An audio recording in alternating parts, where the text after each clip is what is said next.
Hey there, esports fans, and welcome back to another amazing episode of College Esports Now. I'm your co-host, Katie Scott, and we are super excited to present to you the latest and the greatest news and highlights from our partner conferences in college esports. Without further ado, me and my co-host, Polly Hype, are going to share some of the highlights with you. Handing it over to you, Polly.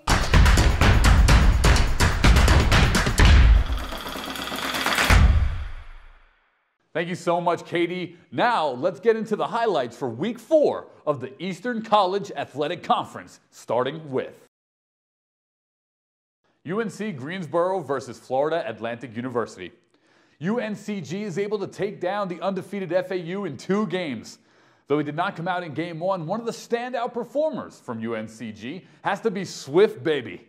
UNCG was down 2 players early in Game 2, and when Swift Baby came in, he took out 5 stocks by himself while only losing 1 stock on his Yoshi. Muskingum University versus St. Francis University. Despite current records, MU at 1-2 and SFU at 3-0, this was a very back-and-forth series between Muskingum and St. Francis. A tense Game 1 finished with Splat taking out Tio for an early MU lead in the series. Funny enough, Tio is able to come back as anchor again in Game number 2, beating out Slade to even out the series. In the end, though, it all comes down to the last stock on the last players, and Splat is able to conquer Tio yet again. Tio Steve is definitely a threat for their upcoming opponents. Time for some Rainbow Six. SUNY Polytechnic Institute versus Loyola University, Maryland. SUNY Poly looked promising out of the gates through the first half, but just couldn't continue to hold their ground, falling to Loyola Maryland 7-4. Their player Mary popping off, going 16-6-1, locked in with a standout performance on map number 1. Now that's hype. Moving on to map number 2, the match looked much less in the favor of SUNY Poly, continuously losing on key executions and losing the crucial gunfights, dropping the map 7-1. Although there was no true podium player in map number 2, Loyola Maryland played extremely well, taking abnormal angles and playing efficiently as a team to coordinate site executions to win the map in dominant fashion. Time for Wednesday, October 19th, some midweek Rocket League. Central Methodist University versus Fanshawe College. This was a battle between 2 juggernauts in the Rocket League Division A. Both CMU and FC were back and forth with taking games off each other, and all the players taking breathtaking shots from the corners of the field. CMU took an early 2-0 lead, but FC made a comeback, bringing it 3-3 before Central Methodist ended it once and for all. Though Phantom was the top scorer for CMU, his teammates Adams and Gand helped him out with tons of shots and demos. Well done. Time for some Overwatch 2, Pace University Gold versus Pace University White. In a heated matchup between sister teams, one would rise to the top for bragging rights and add a win to their record. That team ended up being Pace Gold, showing no mercy against the Pace White team. The controlled game type left some thoughts that this might just be a close match, but as we headed onto Kings Row, we saw just how dominant the Gold team was when they were able to full hold the first point. And then, on defense, turn around and capture it in just 27 seconds on attack. Every player came to play from Pace Gold in a very dominant win over Pace White. And now it's time to talk about Fortnite, the Campus Cup coverage. This is Wednesday, October 19th. Campus Cup featuring Fortnite. This is the East Region, Heat number 2. A new set of challengers showed up in town and took the tournament in dominant fashion, proving their value and worth in the first round alone. Renegade Ranster and Leppy took the first game in style, taking each and every elimination possible in the game without anyone being able to even get a knock on the team. This trend continued for the next 2 rounds as well, each ending with them taking the victory with their extreme coordination and skills to outplay their opponents. Only in the last round did we see any contest to their dominance, and who else than last week's winners, Jolts and Hits, to take them down. I'm so excited for this next segment as it's the first time CEN covers the Mountain West Division, courtesy of Esports U. Let's give a shout out to Caroline Henry, Commissioner of the Mountain West Conference. First off, we have Rocket League Round 3, University of New Mexico versus Fresno State University. University of New Mexico came out swinging, taking a quick 2 games off of Fresno State University off the back of Fossil and Eakley's goals and Zane Olk saves. Fresno State took that as a challenge and didn't back down from it. They came back with heat, taking game after game with regicide, holding the defense down in the net. Fresno State closed out the reverse sweep ahead of their match against Colorado State. Well done, Fresno State. Now, Rocket League Round 4, Fresno State University versus Colorado State University. Fresno State, coming hot off a reverse sweep against UNM, had a boosted momentum coming into this match, but Colorado State put their foot down in the first game and took the series lead early. That, however, didn't stop Fresno State. They pulled one reverse sweep off for the first night. One game simply isn't going to offset that drive and will to win. Fresno State came right back in dominant fashion, winning Game 3, 3-1, and continued to ride that high, taking the series 3-1 from there. Let's head over to the ECC Week 3 coverage with Commissioner Bob Drainoff on Thursday, October 20th, my birthday, woo! For Valorant, New York Institute of Technology versus Farmingdale State College. I love this, 2 local teams right by me. NYIT and Farmingdale is a rivalry that has continued for the past year and is always a great showing to watch when these teams go against each other. Farmingdale's second team, White, showed on ascent but just wasn't able to close it out against NYIT and brought them the fracture. This is where NYIT really showed us that this team is dominant together, with Kuso leading the team on Rays. They close out the series 2-0 off a dominant Map 2 victory, 13-3. Rocket League, Boise State University versus University of Wyoming. Boise State took a convincing 2-0 lead against Wyoming in hopes to close out another sweep for the night, but Wyoming wasn't going to let that happen and stopped them in their tracks in Game 3. Boise came back after that loss and took the win in the last game as if nothing had ever happened. Each of these games felt even closer than the last, but again, Boise's team plays just stood out above the crowd and left many shots unsavable, and their wins inevitable. Time to head over to the NJC AAE Week 3 coverage, starting with Thursday, October 20th, and Valorant, Wallace State Community College versus Lackawanna College. In a very back-and-forth match, Lackawanna was able to take both maps off the back of 2 amazing performances. Globe started off with 29 kills in the first map, able to flex between lurking and anchoring the site down. He kept his playstyle unpredictable and led Lackawanna to win the first map. On the second map, however, Bozzy took charge on Pearl, taking down 22 people in a 13-5 defeat. A much more dominant map too, and the win for Lackawanna College. Time to head over to St. Joseph's Long Island versus Malloy University in Valorant.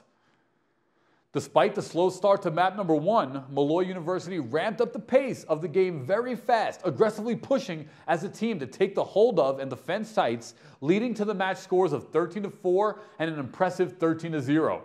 Map 2, Fracture, felt like a different Malloy. They made less mistakes than they would normally do on ascent and capitalized hard on all the mistakes of SJLI. It all came to an end when TN6, with a total of 36 kills across the series, NMU pushed through A main on defense, by the way, to claim the 2-0 victory. This is College Esports Now.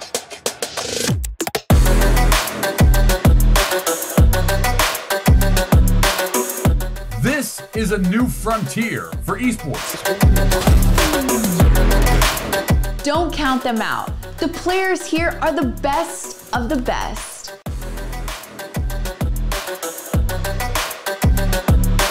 But that's the thing, college esports is the future.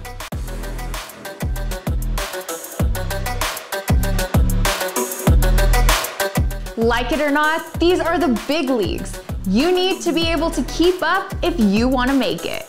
This one's looking like it's headed to overtime. Instinct may have something to say. Here's Baynock. Good, clear to the side. Wall's going to stay alive. Instinct. The Baynock. Oh my gosh. Blazing Blue wins game.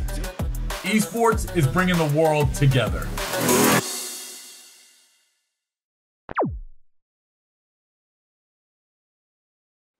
Hello, everyone, and welcome to this exclusive interview. I'll be your host for the evening, Paulie Hype, and I am here with the co-founder of the Raiden Science Foundation, Tommy Pham. Tommy, it's so great to have you here. Oh, thank you for having me on the show. Tommy, can you just speak a little bit on Combat for Rare and the disease UBA5 that it's associated with? Yeah, so Combat for Rare Day is October 30th, but this whole month of October, we're having streamers streaming content, helping us raise awareness. So how this idea came about, right? My son's name is Raiden. He's 2, named after Mortal Kombat character, so hence the combat's with a K. Right. And it's also Mortal Kombat 30th anniversary, pretty much this October. Right, so that's we wanted true. to do something to like combine the two. There was just so much synergy. Hey, here's my son with the rare disease, which I'll get into later. Here's also Mortal Kombat 30th anniversary. He's named after the God of Thunder. Why not do an event on October 30th called Combat for Rare and just play Mortal Kombat and other fighting games and bring that community together? The fighting game community, the Mortal Kombat community, right? Anybody who wants to support us, just to raise awareness around rare disease and funding research. Where can people find and tune in to this event? It's on Sunday. What time does it start and where can they tune in? Yeah, so people can tune in on Twitch. So it's pretty much twitch.tv/combat with the K, 4 with number 4, rare. So they can start tuning in around noon. You know, we were talking about UBA5, how this is kind of the disease that is centralized around this Combat for Rare movement. Can you just talk a little bit about that disease and some of the challenges that are associated with it? Yeah, absolutely. So my son was born just right before the pandemic, Raiden. It was February of 2020. The first 3 months of his life, everything was fine, and then he stopped developing. He couldn't like sit or hold his head up, like he could control his body. He was contorted in different weird ways, and he was just like puke all the time, right? So we knew something was wrong, but the doctor was like, well, maybe he just have like reflux or allergic to something. Just wait and see. With the gene replace therapy, if it did succeed, would that return him to normal, or would he have a different effect that he would still have to deal with even though the gene was replaced? That is TBD because we don't know how the gene affect him or his brain development. It's too early, but gene replacement therapy has shown to be effective if the kid is treated early with other rare disease that has been approved, right? Okay. This time it's being done for UBA5. So a lot of unknown. Would he resume his normal development? TBD. Would he regain motor control? Again, TBD. There's a lot of unknown, right? But it would also save his life, which is correct. essentially not that I know you were saying it's a time period on how hard UBA does affect you, but it would also save his life essentially. And that's really what the most important aspect is. Now, you were saying that there was loss of motor skill and all that and even bodily movement. When I saw him in the video on the Twitter for Combat for Rare, he was very cute, very hyperactive. You know, he's laughing. You know, and so is that because it's not to a certain stage yet, or is it just still because he still just has movement in that regard? It's not to a certain stage yet. He has movement, but his movement is very stiff. Limited. He has something called hypotonia and hypo. So I mean, he's both stiff and floppy. So it depends on the time of the day, right? He could be super stiff, or he can just flop. Tommy, is there anything else that you want to just talk about, touch on, reiterate, or inform the public about before we head out? And again, we are going to drop all the links to Twitter, the website, as well as all the event information alongside this video so everyone knows exactly how to donate and support the Combat for Rare event and the UBA5 disease. Yeah, absolutely. I just want to throw some stats out there for rare disease because a lot of times people don't think about it, right? And so rare disease impact 200 million kids worldwide. 200. 30% of that, which is 60 million, will not live past to see their 5th birthday. My son, Raiden, falls within that category of the 60 million, unfortunately, right? 80% of those rare diseases are caused by genetic defect. So in theory, through gene replacement therapy or any other gene therapy, we're just not there yet at this point in time, can help those kids today and in the future and in future generation, right? So this journey that we're on with my son, with the Raiden Science Foundation, we are blazing the path for gene therapy, right? So that the next kid won't have to suffer like this, or the next family or caregiver doesn't have to go around raising $4 million, right? It'll be scaled. What's different with us is like when you're able to donate and support a cause, you get to follow Raiden's journey. You get to see what happens to him. Like, you will see the direct impact of your dollar. It doesn't matter if it's $5 or $1, 10, whatever. You will see the impact. You will follow his journey and see what happens. Because we're gonna make it there. I'm not gonna give up until we get the treatment done. Let's go. I'm Tommy. They call me Polly for a reason. You just inspired me. You got me hype over here. I love it. That was Tommy Pham, once again, co-founder of Raiden Science Foundation. We are here to interview, support, talk about the Combat for Rare charity event. It's going down this Sunday all day long. Whatever you can donate and help. This is Tommy Pham. Tommy Pham, any last words before we head out? No, that's it. Thank you for having me on the show, and I appreciate the support. And Absolutely, please, Tommy. follow us on Combat for Rare. And if it's past, October, you can always, visit us at raidenscience.org to learn more about our foundation. Last September 22nd, the University of Nebraska, Lincoln, and Playfly Sports announced about a new 15-year multimedia rights agreement. Playfly Sports is a full-service sports marketing company. Their strategic rights in the NBA, NHL, MLB, NCAA, esports, and high school sectors add value to our local, regional, and national brand partners. Playfly manages over 35 collegiate and high school state association properties, offering integrated capabilities that go beyond traditional multimedia rights, such as naming rights and valuation consulting, and esports program development, digital technology offerings, and unique sponsorship innovations like the recently developed Campus Cast live broadcasts. Since October 1st, 2022, the agreement makes Playfly Nebraska's exclusive MMR rights holder. The partnership will leverage Playfly's multimedia rights expertise of marketing and media solutions to further grow the Huskers brand.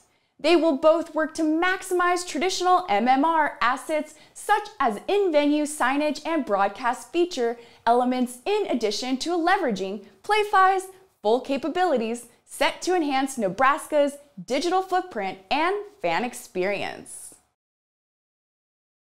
Let's talk a little bit more about Playfly and the surprises it has brought us this year. Playfly Sports Properties, the dedicated high school and collegiate division of Playfly Sports, announced last 22nd of September that a new 11-year agreement will be signed with Old Dominion University Athletics. The extended multimedia rights partnership will run through the conclusion of the 2033 academic year and continue Playfly and ODU's innovative collaboration to create non-traditional marketing and revenue-driving opportunities. As part of the renewed agreement, Playfly Sports will continue to manage all aspects of the corporate partnerships portfolio for ODU Athletics, connecting brands with passionate Monarch fans. Corporate partners will have new engagement opportunities to bolster their own brands through events, sponsorships, promotions, hospitality, and innovative digital and social media opportunities. Additionally, Playfly will be beginning a dedicated capital expense investment to improve multiple aspects of the ODU athletics experience. A lot of recognition is well deserved around here.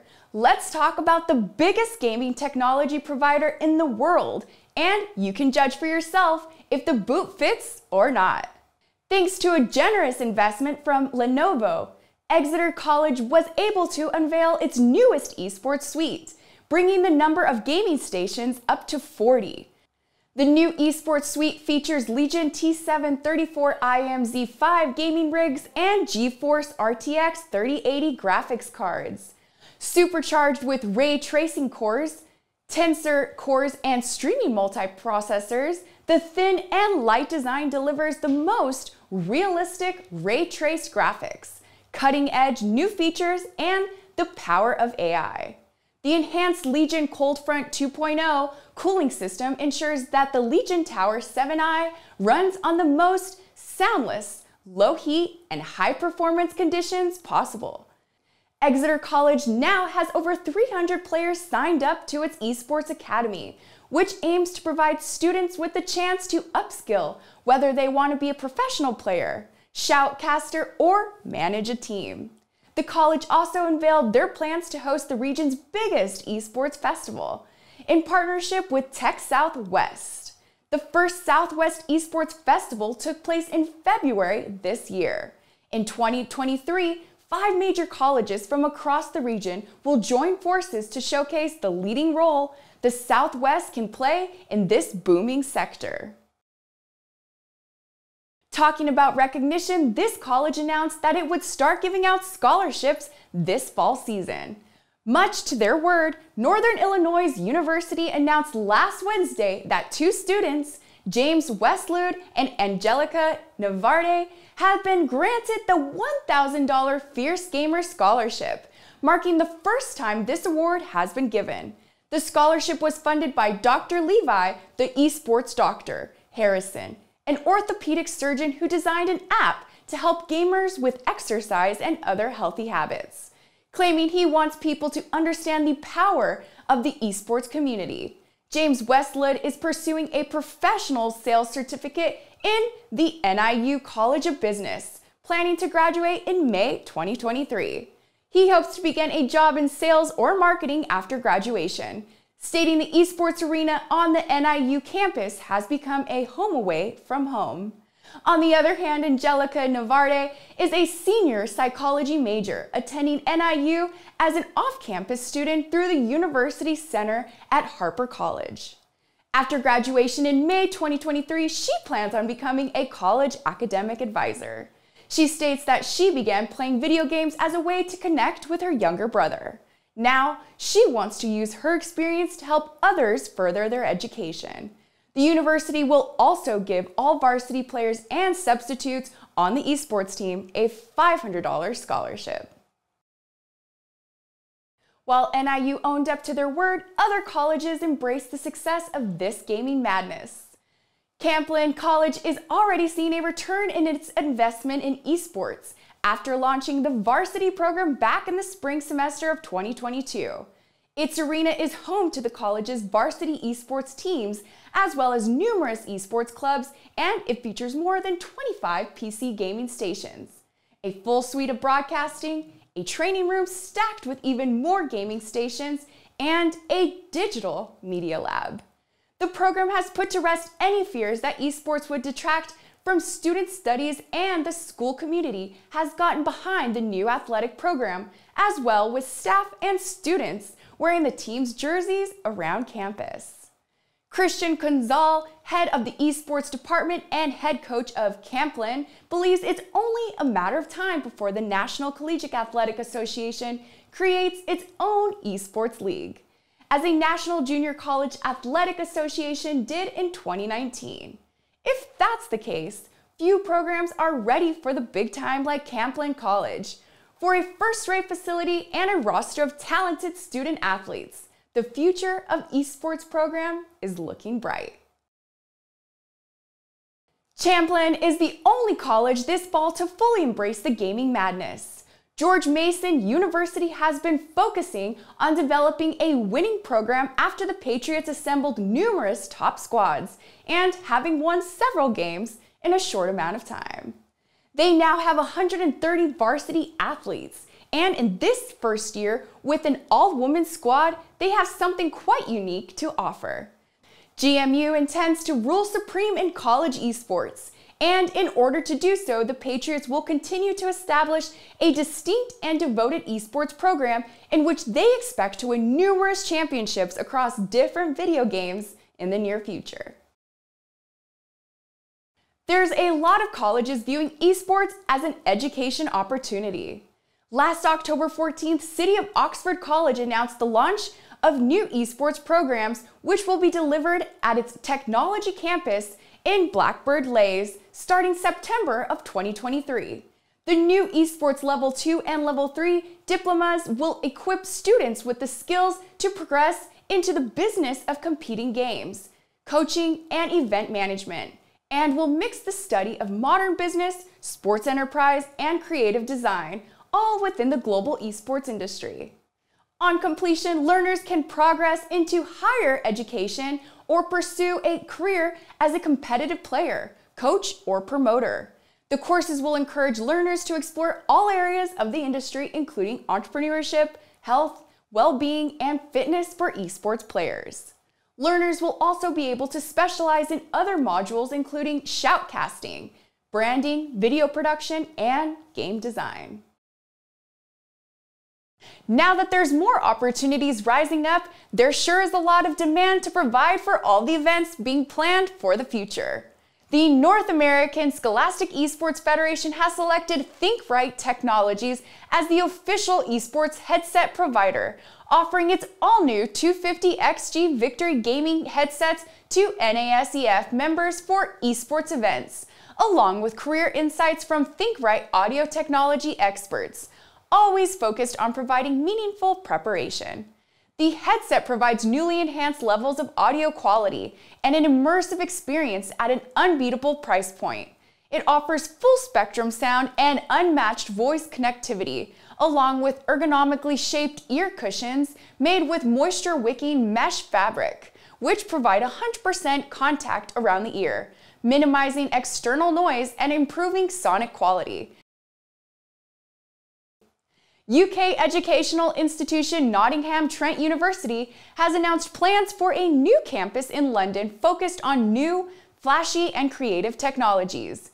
It's set to open doors in September of 2023 and planned to be based around an expansion of the Confetti Institute of Creative Technologies located in Whitechapel and founded in 1994, which recently started the UK's first esports production university program and has been the host of this year's Commonwealth Esports Championship qualifiers. The addition of a new campus in London will allow for more students to enroll in Confetti classes, but will also allow for existing Confetti and NTU students to collaborate better with London-based colleagues. NTU also announced that students will have access to work experience across the UK, as well as spend parts of their student studies across both campuses. Now, for the last news segment of today, we'll be talking about the big event that is the Esports Collegiate Awards, scheduled to take place on December the 13th at Resorts World Theaters in Las Vegas. These important delicacies come over once a year with the criteria for both Collegiate Ambassador of the Year and Collegiate Program of the Year. 75% of the voting done by the panel and 25% is done by the community. For collegiate ambassadors, the criteria would be having participated in esports events, taking into consideration only the last year, having had a significant impact and having pushed the growth for esports in a significant way. Last year, we had Dr. Chris "Doc" Haskell, head coach of Boise State University varsity esports team, win the award for Best Collegiate Ambassador, having created a model at Boise State that every collegiate program must strive to become. There's a lot of nominees this year with Adam Anter, Justin Banusing, Sergio Physics, Brack, and Eugenia Yoon, to name a few. For a program to be considered, it must have about the same criteria of an ambassador. Maryville University taking the spotlight and the prize last year with a program that has sent multiple players to the professional scene and improving the lives of players so drastically that they went ahead and nominated again for 2022 among Boise State University, Maryville University, University of Hawaii, University of Warwick, St. Thomas University, Illinois State University, Northwood University, Grand Canyon University, and University of North.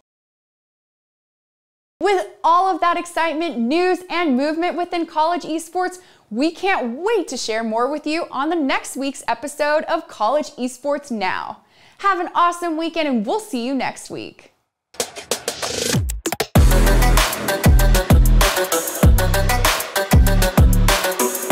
This is a new frontier for esports. Don't count them out. The players here are the best of the best.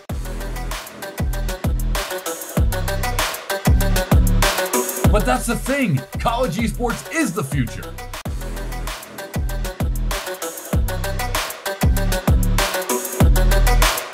Like it or not, these are the big leagues. You need to be able to keep up if you want to make it.